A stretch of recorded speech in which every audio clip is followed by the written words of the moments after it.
Nintendo has released a lot of consoles, but none of them were as geometrically pleasing as the GameCube. They took the name GameCube extremely literally. If you were born in the late 90s and early 2000s, there's a good chance this was the console that you played a lot as a kid. Before the release of the GameCube, everyone was going crazy about the N64. It was the first time Nintendo jumped into the world of 3D graphics, and they were pioneering the format. Games like The Legend of Zelda: Ocarina of Time and Mario 64 were revolutionary and to this day are held to the highest possible standard a game can be held to. But as time went on, the N64 continued to feel more and more dated.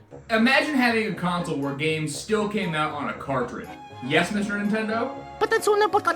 They're coming for me. All of the games in the N64 ran off of cartridges. Now there was the N64 disk drive, and if you're one of the 3 people that owns that, you could play discs. But the PlayStation 1 was older. It came out in 1994 and used discs from the start. Having cartridge-based games really limited what the N64 was capable of. At maximum, a cartridge for the N64 could only hold 64 megabytes of content, which is crazy because a lot of games today have over 100 gigabyte downloads.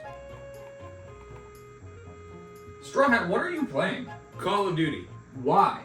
Because there's no room for anything else. So with the Nintendo 64's life cycle starting to wrap up, Nintendo began work on their brand new console. Before we had the name GameCube, it cycled through a bunch of different code names during development. At different points, it was called the N2000, the Nintendo Advance, and the StarCube, before Nintendo publicly announced the console would be under the code name Dolphin. They pitched it as the successor to the N64, and they partnered with big companies like IBM and Panasonic to make sure this console was as powerful as possible. In August of 2000 at a press conference, Nintendo unveiled the final name for the console to be the GameCube. Feeling extra literal today, aren't we? Compared to the Nintendo 64, the GameCube was an insanely strong console. It was even more powerful than most other consoles on the market at the time. In order to show off the power of the new console, they showed tech demos for games like Mario 128 and this awesome Legend of Zelda tech demo that never saw the light of day. Now, Mario 128 ended up being converted into what is now known as Pikmin. The ability for this console to have so many characters on the screen at one time was absolutely crazy. And the Legend of Zelda demo ended up becoming Wind Waker. How they got from this to that, I'll never understand.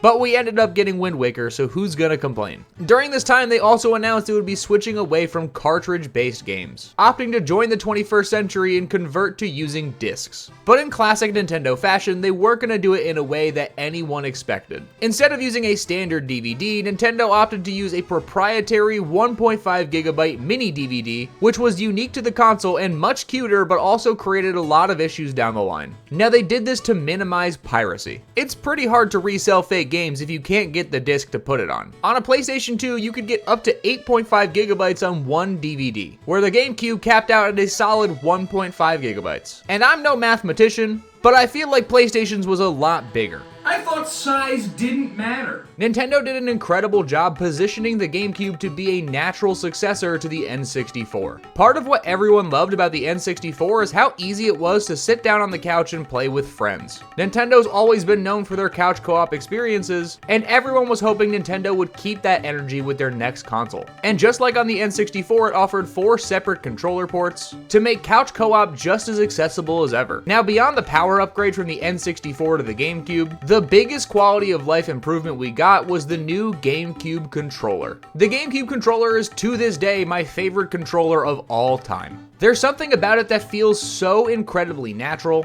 and compared to the N64, this is a night and day difference. It featured 2 analog sticks, a D-pad, 4 face buttons, and 3 back buttons. And there's a reason that this controller is still able to be used to this day. And the last major switch from the N64 to the GameCube happened with data storage. Prior to the N64, you could just take your cartridge with you wherever you go and it would keep all of your save data right on the cartridge itself. But that just wasn't possible on a disc. So similar to other consoles at the time, Nintendo opted to use a memory card format. And I'll be honest, I really do miss the days of memory cards. Now don't get me wrong, I would rather just bring my Switch with me and have all of my save data on that. There was something about bringing a memory card to your friend's house and plugging it into their console just to show off what you've done. That's a feeling you can't really replicate in the modern day. Even the cases on GameCube games would have a little spot to put your memory cards, which really encouraged you to bring your game to your friend's house to play. And needless to say, the hype was real about the GameCube. And the time finally came where the GameCube released in November 18th, 2001 in North America, September 14th, 2001 in Japan, May 3rd, 2002 in Europe, and May 17th, 2002 in Australia. When launch day rolled around, the GameCube did pretty well. People were really excited to see what Nintendo could do with their brand new console, and seeing how powerful it was compared to the N64, it really generated a lot of buzz. But it did have some really steep competition during this time. The PlayStation 2 had launched just about a year earlier, and it had a lot of features the GameCube didn't. Mainly the fact that the PS2 could also serve as a DVD player. This is long before streaming services were around, so people were using DVDs for just about everything. And if you tried to put your copy of Over the Hedge in the GameCube, you were gonna have a bad time.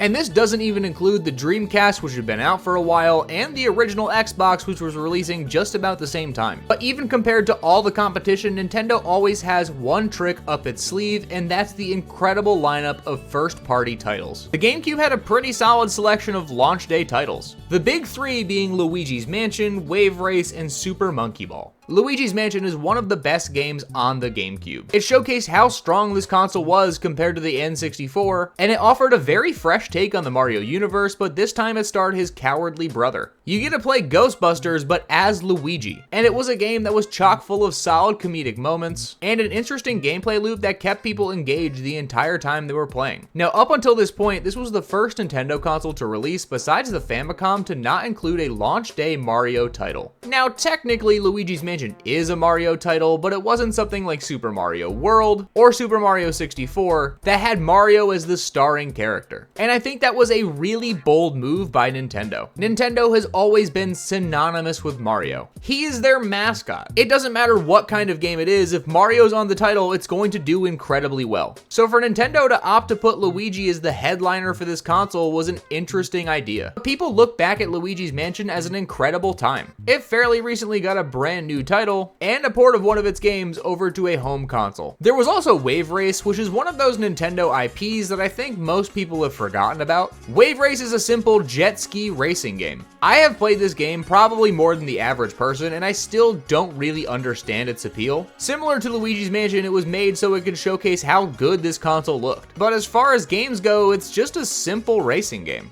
I don't think anyone is sitting around waiting for a new Wave Race game to come out, but it's a game that I don't really hear people talking about even though it's a first-party Nintendo game. Compared to a lot of the racing games Nintendo has made, this is the most realistic. The water physics work pretty well, but I don't think anyone's gonna be on their deathbed and regret not playing Wave Race. I just wanted to play Wave Race on the GameCube one last time. Yeah, that's not gonna happen, old man.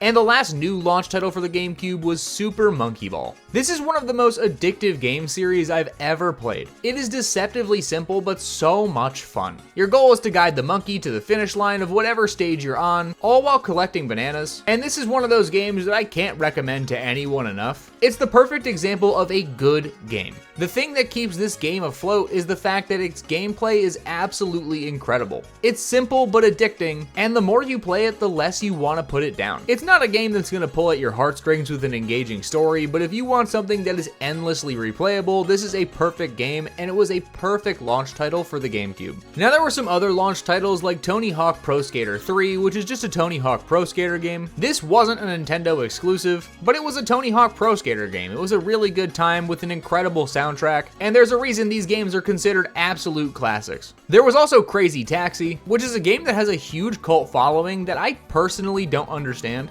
It's not a bad time by any means, but whenever I play this game, I just feel really confused most of the time. The gameplay is really simple. You drive people to their destination as fast as possible while performing stunts and tricks along the way. And I don't think I like this game as much as other people do. I don't think it's bad, but I also don't think it's something that you're gonna miss by not playing. But as far as launch titles for the GameCube go, they had a pretty solid lineup. I can't say it's as solid as the N64 was, but it was nowhere close to being a bad lineup. But the GameCube released really late in 2001, so there wasn't a lot of time for Nintendo to release more games towards the end of the year, with two notable exceptions, and those games being Pikmin and Super Smash Bros. Melee. Both of these titles released on December 3rd, 2001 in North America, and were absolutely incredible games. Pikmin is one of my favorite Nintendo series of all time, and the first game is absolutely incredible. You play as Captain Olimar, who crash lands on an alien planet and absolutely destroys his ship. Your goal is to fix your ship using parts that you find on this new planet with the help of the new and adorable Pikmin. There were 3 separate kinds of Pikmin in this game, being red, yellow, and blue, and each of them had their own unique properties. For an early GameCube game, this just showed off the power of the GameCube better than anything else to me. You would get brand name real-world objects to carry back to your ship, and there's something about the level of product placement, along with how good the game looked, that made this really stand out to me even as a kid. Now, I was absolutely terrible at Pikmin until a couple years ago when I actually started playing them again, but there's something about exploring a world at such a small scale that is endlessly enjoyable. And then of course there's the most popular game on the GameCube, Super Smash Bros. Melee. This game is practically perfect. There's a reason that it's played in tournaments to this day. It took what was great about the original Super Smash Bros. On the N64 and added everything you could possibly want. The new roster of characters was extremely large and varied, giving fans of even the most obscure series someone to play. What even is a Game & Watch? I don't know, sounds like a kink to me.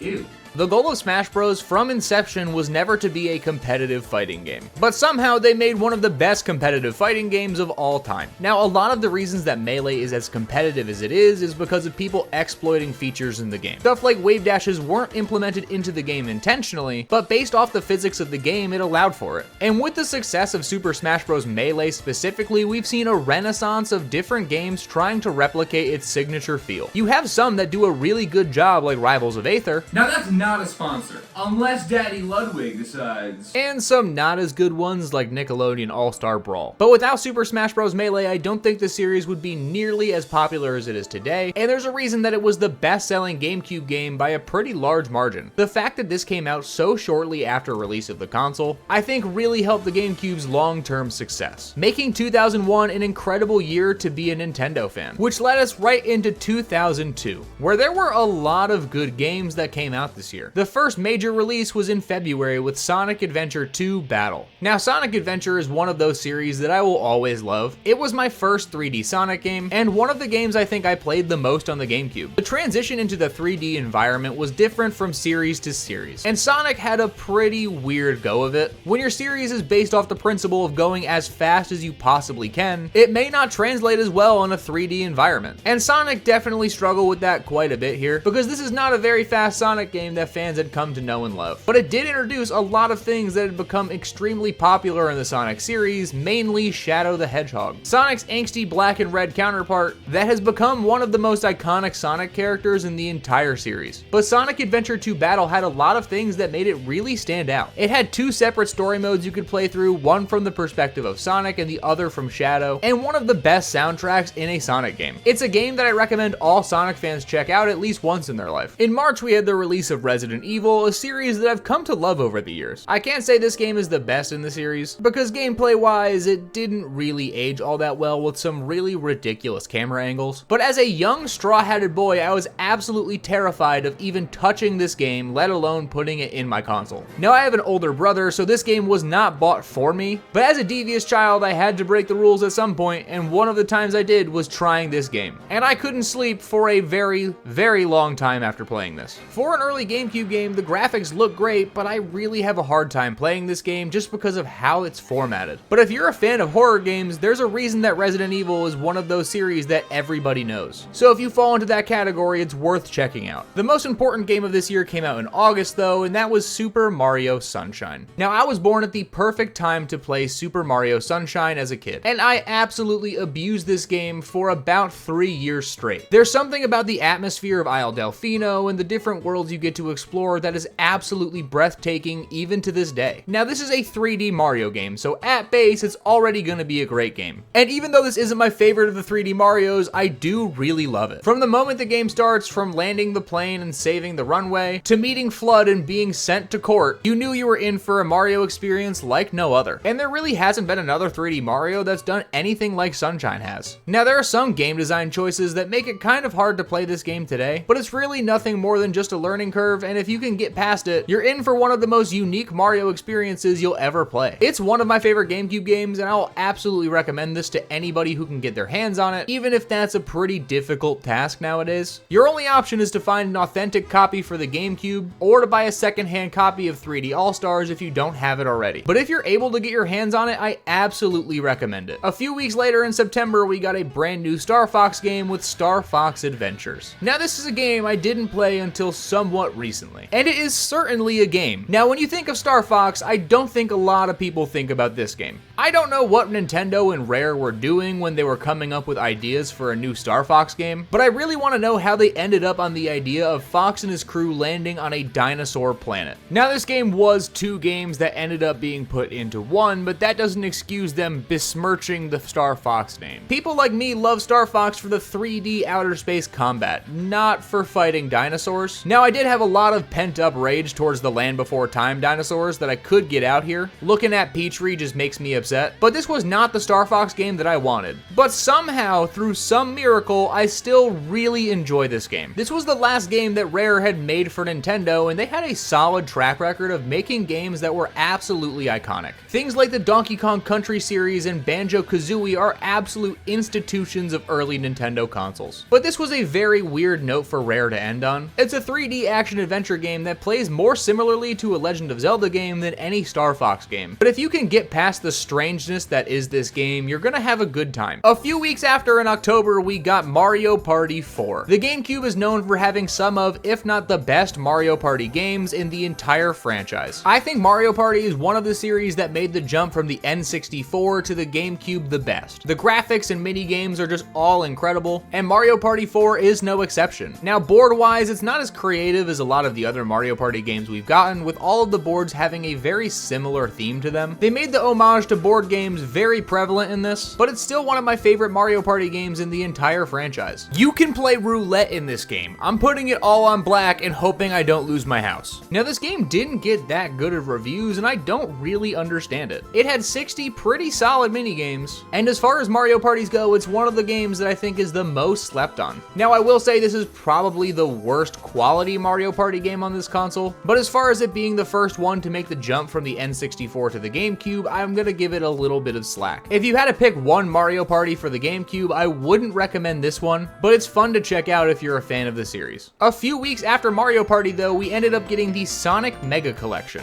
This is a collection of 7 of Sonic's best adventures from across his time on the Sega consoles, along with some other games and extra goodies that will keep you playing for a very long time. The Dreamcast had unfortunately passed away at this point, and Sega had to make some decisions about what they were gonna do with Sonic and all of their other IPs in order for them to stay afloat. And one thing I think they did really well at this time was put Sonic anywhere he could possibly be. Nintendo has been able to keep their consoles alive over the years, but Sega hasn't had that luxury. So Sonic was kind of forced to fit wherever he possibly could, and especially early on, the best way for them to keep their company afloat for a low cost was to put all of their old titles into one major collection and sell it for other consoles. And it was an incredible idea. Getting 7 of Sonic's best games in one disc was great. Put yourself in the shoes of a parent. You could buy one brand new Sonic game, or you could buy a load of Sonic games for the same price. Now, they're not going to be as technically impressive as something like Sonic Adventure 2 Battle, but they are going to be fun nonetheless. You can play most of these games on pretty much any console nowadays, so I can't say the Sonic Mega Collection is all that worth it. It did have a good selection of extras like comics and artwork that made it a pretty good value, but if you're just looking to play older Sonic titles, there are a ton of other ways to do it. But to get 7 absolutely incredible Sonic games, along with 5 lesser known titles, all for one price, is a deal that a lot of people could not pass up. In November, there was the release of Resident Evil Zero, another Resident Evil game that I don't really love. A lot of the early Resident Evil games really didn't end up being that great. They've kind of aged like milk.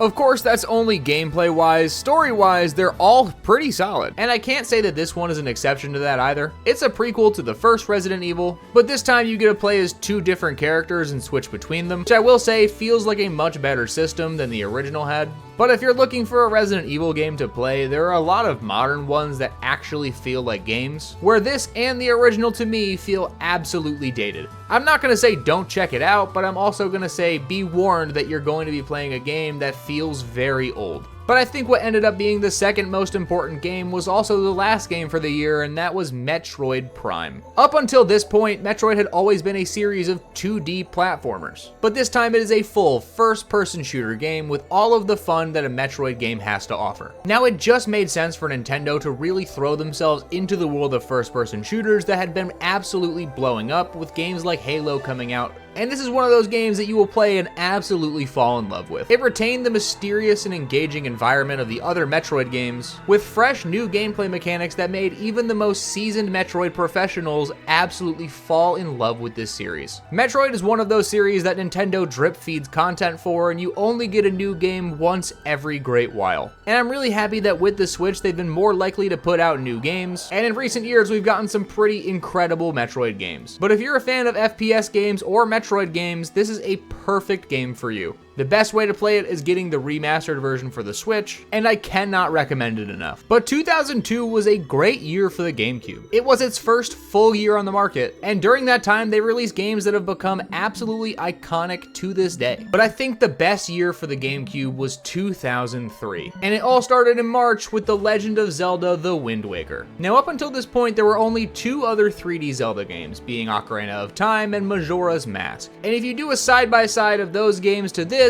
there's some pretty big visual differences. At the Space World Expo, they showed a trailer for what Zelda could look like in the upcoming games, and this was pretty far from what people were expecting. But I think Wind Waker did something unintentional that made it age absolutely incredibly. Now, a lot of games during this time were going for a somewhat realistic theme to them. It was the first time that graphics were able to be output in such high quality that every company was trying to jump on the wave. But this game has a cartoony art style that has aged incredibly because it didn't try and be realistic. Instead of doing what everyone else was doing, it went for a charming 3D art style that looks great to this day. And it wasn't just graphics where Wind Waker was different, the gameplay itself was changed up dramatically. Wind Waker has you hitting the high seas and exploring a flooded version of Hyrule, which was not something that people were expecting in a Zelda game. You get a talking boat named the King of Red Lions, and you set sail and explore a weird but great version of Hyrule. I think that Wind Waker is one of my favorite games on the GameCube and one of my favorite Zelda games of all time.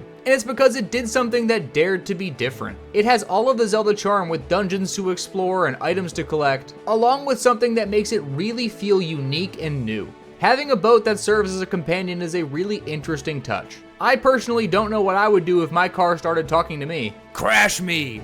Drive me into oncoming traffic!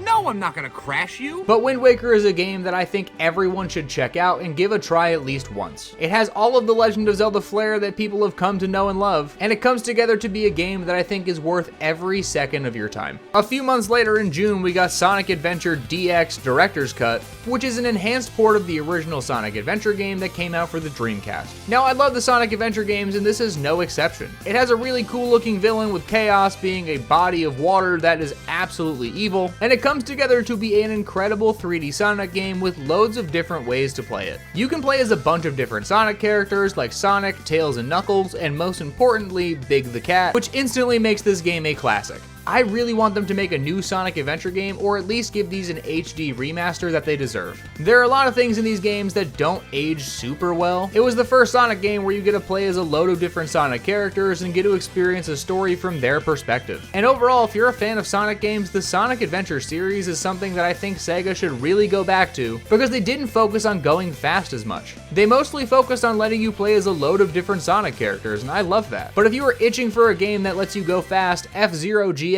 released in August. FZero is a series that has been around for a very long time. It was one of Nintendo's first racing series, and it was an incredible time. The sheer speed of these games is absolutely unmatched in anything that you would get in something like Mario Kart, and the futuristic themes that it has really stands out compared to a lot of other Nintendo games. Now, this is not a casual racing game that you can pick up and just be very good at. It has a steep learning curve, and overall is a pretty decently challenging game. I remember picking this up as a kid and thinking that it it was gonna be a walk in the park and getting absolutely throttled, and then I didn't know if I wanted to return the game or not. Now I'm really glad I didn't, because the cost of this game is absolutely insane nowadays, but as much as I want a new F-Zero game, I can understand why Nintendo isn't really making one. Nintendo's all about making games that are super accessible for pretty much anyone who wants to play it, and F-Zero is a single player racing game that isn't super accessible, so I can kind of see why they've strayed away from the series, but that will not prevent me from begging Nintendo every single day until I get a new one. It has a bunch of great characters and interesting vehicles, and if you can get past the learning curve, you're in for a great time. I'm not gonna sit here and say that FZero GX is a must-play by any means, but if you're a fan of high-speed racing games, I feel like you would really enjoy this series. Hi, I'm calling because I need a new F-Zero game. Sir, this is a Target. What's a Target? And if enough people start yelling at Nintendo, we may get a new one. Just some food for thought. Not too far after the release of F-Zero in September, we got Simpsons Hit and Run. Now you may be thinking to yourself, Straw Hat, why are you mentioning this obscure Simpsons game? Because I love it. Everybody has those games that they love to death, but a lot of people haven't played. And this is one of those games for me. I don't even love The Simpsons that much. I think it's a fine series, but there's something so endlessly replayable and addicting about this game that I absolutely adore it. You play as a bunch of different Simpsons characters in a GTA style game where you're driving around and causing absolute chaos for anyone in your vicinity. It has a pretty good story about a shady corporation called Buzz Cola where if you drink it, you go absolutely insane. I don't have much to say about it besides the fact that it's a really fun game, and if you're into any of those GTA style games, I highly recommend checking this out if you're into it. Also in September, we got Donkey Konga. This is a game that I will never truly understand, but I'm happy that it exists. Donkey Konga is a rhythm game where you get to play as Donkey Kong. The main gimmick of this game is that you play on a controller shaped like bongo drums. It's a rhythm game where you drum along to the beats of songs from different Nintendo games, and a lot of songs from pop culture that I was surprised were added to the game. Now there are 2 Donkey Konga games that got released in the United States, and a third that was released exclusively in Japan, and if you're a fan of rhythm games, this is an absolutely great time. It's an extremely unique game considering it has its own controller,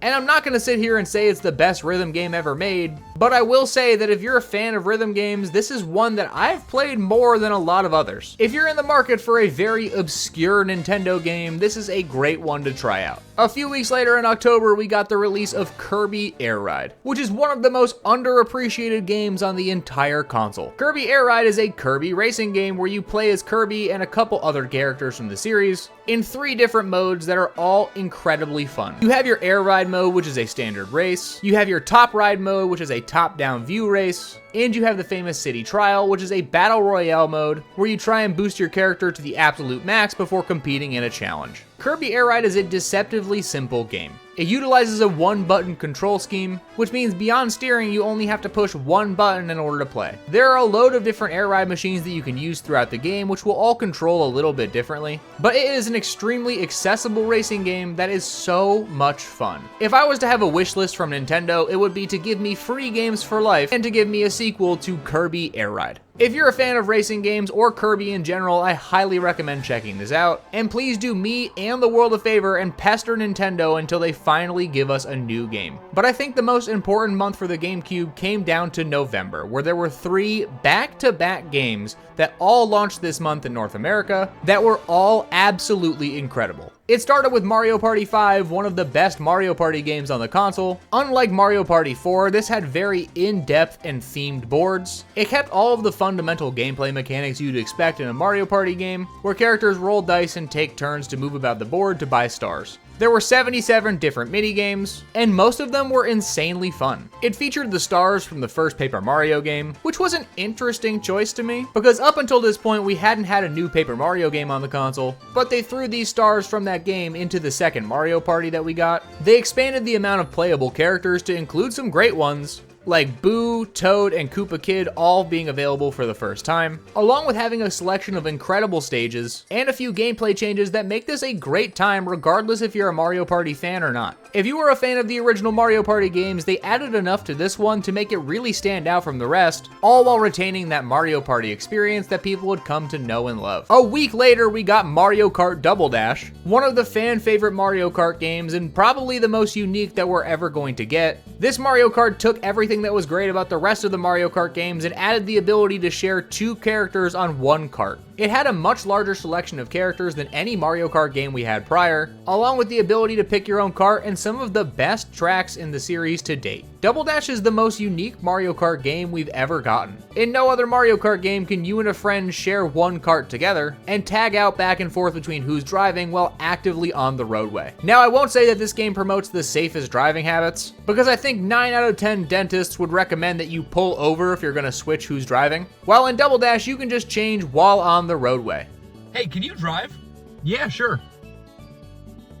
And then a week after that, we got Pokemon Colosseum, the first traditional story-driven Pokemon game to come out for a home console, and one of the darkest Pokemon games we're ever going to get. You blow up a building within the first 2 minutes of playing this game. It's crazy to think that they allowed this to be in the game, but now you can't have a rival who's anything but incredibly nice to you. Colosseum had a huge focus on double battles, which had recently been introduced in Ruby and Sapphire, and instead of the typical Pokemon experience where you wander around and catch Pokemon in the grass, you just snatch other people's Pokemon right out from under their nose. To be honest, I will always be biased because I love Pokemon Colosseum a lot, and I think for anyone who's a fan of the Pokemon series, this is an incredible game all the way through. But as far as games go, 2003 was an absolute heavy hitter for Nintendo. Especially in the later half of the year, they were putting out games left and right, most of which are looked back on as some of the best games released for the console. And I think 2003 was the year that the GameCube peaked. With all of the games that came out for it, it was going to be almost impossible for any year to even compete. And that was especially prevalent in 2004. Now, this is the era where the GameCube started to slow down. Even though the GameCube was one of the strongest consoles on the market, its choice to have smaller discs really limited what could be brought over to the console. And a lot of people who were between getting a GameCube and getting a different console ended up getting a different console. The GameCube had an incredible library, but the competition during this time was incredibly fierce. But that didn't stop Nintendo from releasing a bunch of incredible games, even if they were slowing down a bit. The first major release came out in January with Sonic Heroes. A really interesting take on the Sonic format and one of my favorite Sonic games of all time.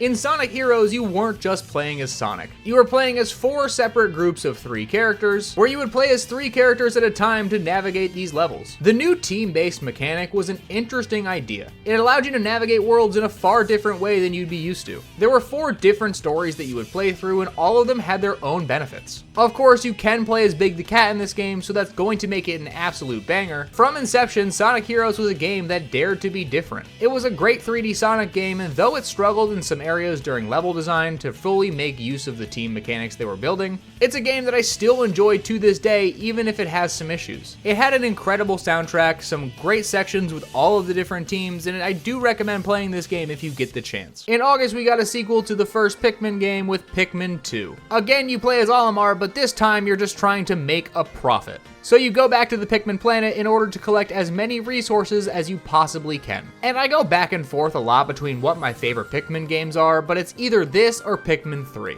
I really like the Pikmin games, and it's a shame that they always get pushed to the side. Don't get me wrong, they're popular enough, but even the most recent Pikmin game was only a decent success. Now, you can partly blame that on the fact that it released shortly after Tears of the Kingdom, the single most anticipated game of 2023, but all of the Pikmin games are really fun in their own right. Now, if you do think that you would be a fan of this game, all of the Pikmin games are available on the Nintendo Switch. It doesn't really matter what order you play them in, they're all going to be a really good time if you're into this kind of game. Up until October, when we got the release of Paper Mario: The Thousand-Year Door. Now, this is known as being one of, if not the best Mario RPGs ever made. The gameplay is satisfying and fun, the characters are unique and interesting. The story it tells isn't super deep, but it's enough to keep you really interested in what is happening in the game. It did a perfect job of blending real-time button presses with RPG mechanics to make a game that is truly one of a kind. I seriously cannot recommend any of the Mario RPG games enough, especially Paper Mario: The Thousand-Year Door.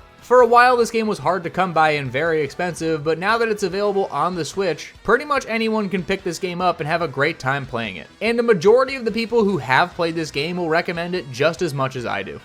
They will never make me stop loving you. Also in October, we got a brand new Mario Tennis game with Mario Power Tennis. I'm a big fan of Mario sports games, and this was no exception. It's a simple tennis game, but you get to play as Mario characters. It keeps things that are core to Mario's identity, like power-ups, which you can use to bully your opponent. And as far as Mario sports games go, this was released before everything kind of fell apart, so if you're a fan of tennis or a fan of Mario, you can have a good time with this. Now, I can't say this is a game I would recommend if you're gonna play it by yourself. It has single-player content, but it's more fun if you're playing with friends. But to really get the full experience out of this game, you have to play with friends. So if you plan on playing this by yourself, I don't really recommend it. But if you're gonna play it with a group of friends, I think it's worth your time. Then in November, we got a sequel to the beloved Metroid Prime with Metroid Prime 2 Echoes. Similar to the first Metroid Prime game, this is an FPS that has you exploring very spooky locations as Samus. In my opinion, this is the most impressive game released on the GameCube. It took a lot of the GameCube's power to get this to run, and the fact that they got so much good content on such a small disc is something that is extremely impressive. It's a perfect combination of an adventure game and an FPS, with some of the most terrifying gameplay on the GameCube.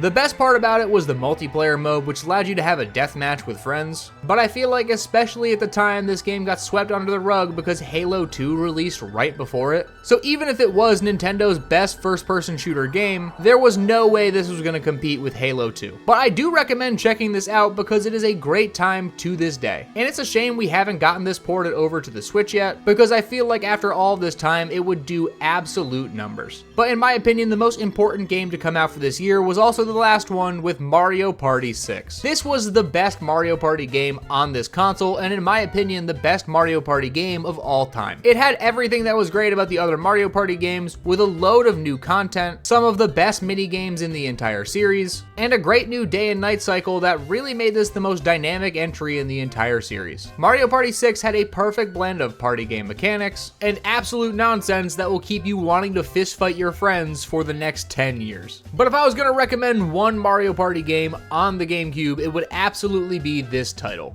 The others are good, but this one is great. But 2004 was a hard time for the GameCube. It really started the downfall of the system, and Nintendo quickly started to realize they had to do something to pivot. And generally, a console's life cycle is 7 years. But Nintendo decided to act fast and have 2005 be the last full year of the GameCube's life cycle. And though it did have a lot of great games come out for it, Nintendo started shifting all of their focus towards releasing the successor console. But the first major release in 2005 came out in January with Resident Evil 4. Of all of the Resident Evil games on the GameCube, this one 100% aged the best. It has more traditional third-person shooter mechanics, and this game absolutely redefined the entirety of the survival horror genre and was an instant classic. Now, for fans of the Resident Evil series, this is known as the best game. Leon Kennedy is the most popular character in the series, and they made a game that horrified me as a child, so much so that me and my friend threw this game out of a window. This game horrified me so much so that I thought throwing it out a window was better than leaving it on my shelf. Compared to the other games, it aged really well, and if you're gonna play a Resident Evil game on the GameCube, this is the one you should absolutely pick. In August, we got Mario Superstar Baseball. Now, the only game I can really compare this to is Super Smash Bros. Melee, because this game has a dedicated online following to this day. It's Mario, but you get to play baseball. What would not be to love? It has really deep and intricate mechanics that make it so if you want to put the time in, you could be an absolute MLB player in this game. In my humble opinion, I think this is one of the best Mario sports games we've ever gotten. I'll be honest, I'm not a big baseball guy, but I do love this game. There's something about how well baseball blends with the Mario format that really makes this a standout Mario sports title and just a standout GameCube game overall. It doesn't matter if you're playing single player or with friends, Mario Superstar Baseball is an absolute gem of a game. In October, we got a sequel to Pokemon Colosseum with Pokemon XD Gale of Darkness. Everything that was great about Colosseum was enhanced with this game. It kept all of the Shadow Pokemon capturing mechanics from the original, along with the emphasis on double battles, and made a sequel that felt way more streamlined than the first game did. Now, if you weren't a fan of Colosseum, there's really no point to try and play this game. A lot of people were turned off by the fact that you had to do double battles the entire time. But if you were a fan of Colosseum, though it toned down the edginess that game had, it was still a great time. I'm a big fan of what they were doing with Pokemon during this era, and it's a shame they don't keep it as edgy as these games were. Shortly after in October, we got Fire Emblem Path of Radiance. This was the first 3D Fire Emblem game, and it followed the story of Ike, who most people know from Smash Bros. I'm a big fan of the Fire Emblem games. A lot of people only know them from their inclusion in Smash Bros, and for a while I was one of those people, but I'm really glad I gave the entire series a try. Now, I can't say this is the game that I would start with, because a lot of the later entries in the series have become way more accessible for new players, but after you've played a couple Fire Emblem games, this is definitely one that's worth checking out. In early November, we got Mario Party 7. Now, this is up there with a lot of people's favorite Mario Party games. And I can't say it's my favorite, but I also can't say it's bad by any means. I love the cruise theme and I like all of the different boards in this game. I think it's because I had played 3 Mario Parties before this on this console, so by the time this came around at the end of the GameCube's life cycle, I had been Mario Partied out. I can't stop partying! Now, I'm not going to sit here and say that this is a bad Mario Party game, but they kept releasing a new Mario Party year after year, and especially with the last 3, there wasn't that big of a difference between any of the titles. And also, after how incredible Mario Party 6 was, this was going to be a hard sell right from the beginning. But if you are looking for a good Mario Party game, this is absolutely better than most of the Mario Party games that have come before or after it. It doesn't matter which Mario Party for the GameCube you pick up, all of them are going to be fun. And the last Mario game we got for the GameCube was Super Mario Strikers. Similar to Mario Baseball, this was the first Mario soccer game, and it had a very different tone than any other Mario sports game did. It had a very grungy comic book aesthetic, with over-the-top action that made me very confused about how this got made. Now, don't get me wrong, I love this game and I put it up there with Mario Superstar Baseball as being one of the best. But the wild change in tone they went for is something that's crazy to me to this day. If you're a fan of soccer games or Mario sports games, you're going to have a great time with this. It has all of the over-the-top action that you'd come to expect in a Mario sports game, but with this game, it's 10 times more violent. And that was the last major year of the GameCube. In 2006, Nintendo released the Wii, but there were still 2 games I want to mention that came out this year that were absolutely incredible, with the first being Chibi Robo. Now, Chibi Robo was a game that I didn't think was ever going to get as much attention as it did, especially in the late 2010s, but I played this game a lot as a kid and I was surprised that other people did too. Chibi Robo has you playing as this tiny metal robot who helps out a family with their daily chores. Now, if you tried to get me to do chores as a kid, I'd probably kick you directly in the chest, but for some reason, doing it in a video game was way more engaging.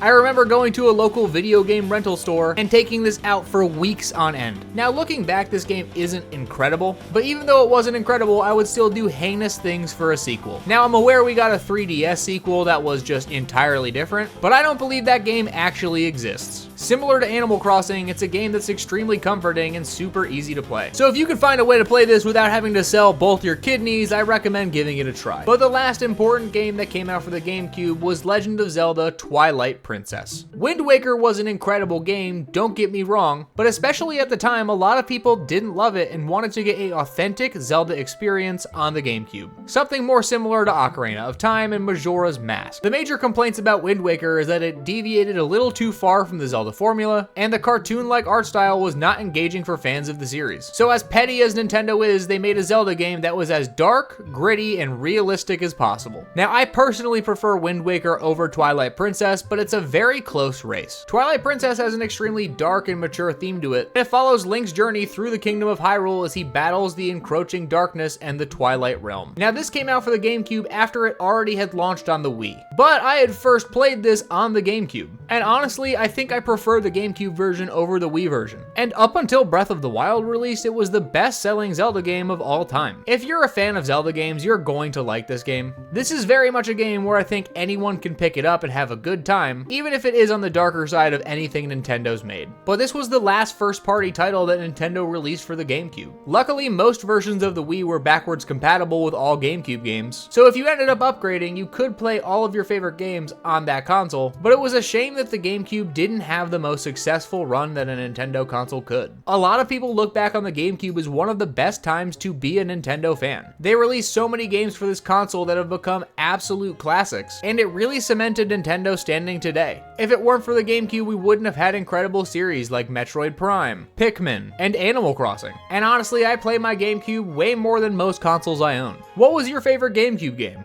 Let me know in the comments, and as always, thank you for watching. I hope that you and your family have an incredible rest of your day, and if you like anything that you saw here, please consider subscribing.